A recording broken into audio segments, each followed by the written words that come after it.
Okay, for last time, I'm going to try to get this straight to you guys, to explain to you guys. The U.S. does not subsidize Canada in any way, shape, or form. When you go buy stuff at a store, and they don't buy anything from you, okay, are you subsidizing them? No. No. And I've gone through this before, okay? You guys buy stuff from us, we buy stuff from you.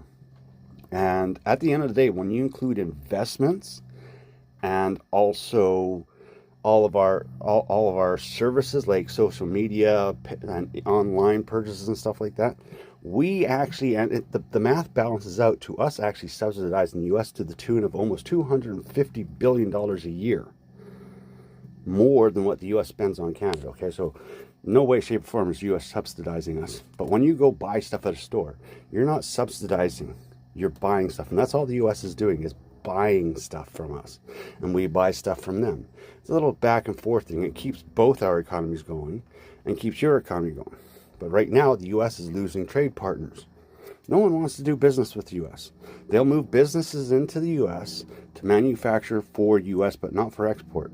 Honda, they're not going to be exporting any of those cars that they make there. They're going to only be for your market, so there's going to be no export revenue.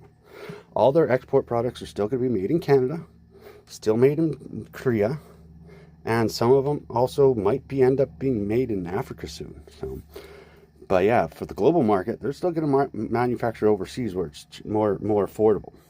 None of that. How many of these businesses that are coming to the U.S. are still going to be afloat without the resources needed? The U.S. does not have enough resources to sustain the empire that it wants.